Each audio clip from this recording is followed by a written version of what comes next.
Hi there. Want to hear something interesting about bicycles? Well, most of us know how to use a bicycle from a very young age, but we don't really put much thought into this unique invention. So bicycles were introduced in the 19th century in Europe, and by 2003, more than 1 billion have been produced. That's twice the amount of cars we have in the world. They are the principal means of transportation in most regions, and they are a popular form of recreation. They have been adapted as children's toys, general fitness, police and military applications, career services, and bicycle racing. So the bicycle's invention had an enormous effect on society, both in terms of culture and of advancing modern industrial methods. Nevertheless, historians are still not sure when and by who it was invented. Most of them agree that its history started somewhere in the 17th century.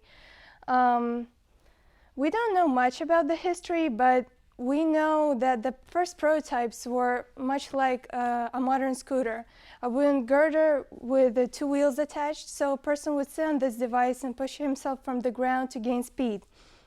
We also know that in 1814, a German baron named Dries von Sauerbrunn, he added a helm for steering and a saddle.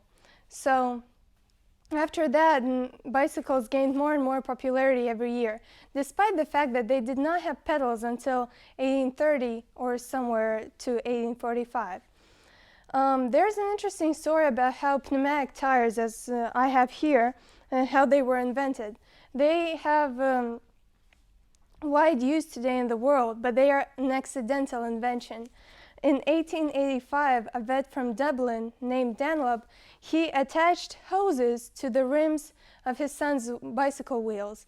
And this invention would not have been even seen if a traveling voyager would not have noticed how easily the boy was riding his bike. So he went to the father and told him about the value of this invention.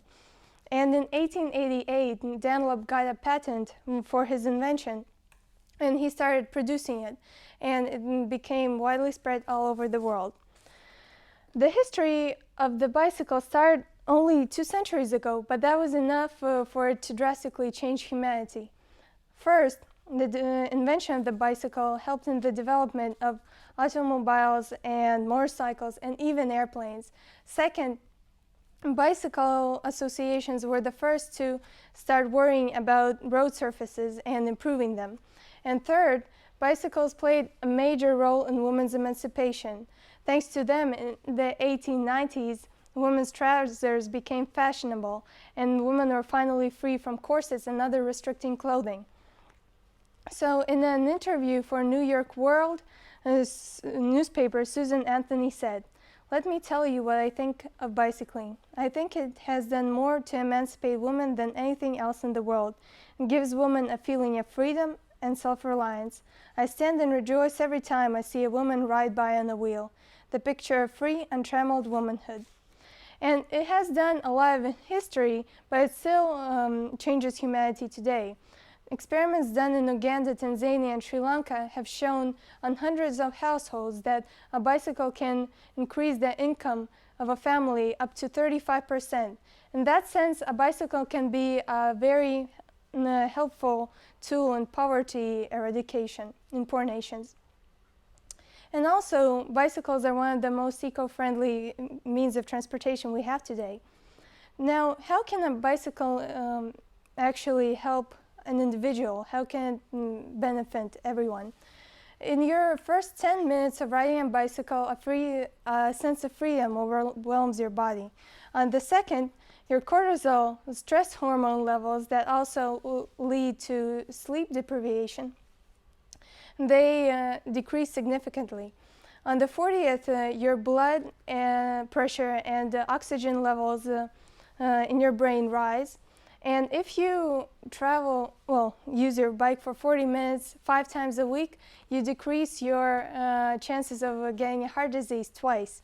On the 45th minute, serotonin and endorphin hormones kick in, the happiness hormones, and they improve your mood, prevent depression, and also strengthen your immune system. cycling burns 500 to 700 calories per hour.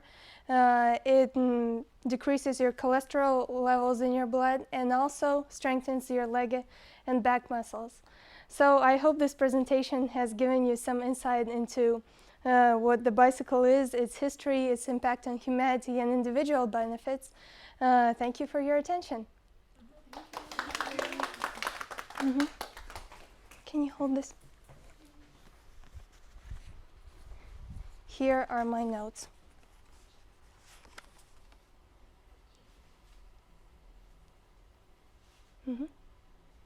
Yes?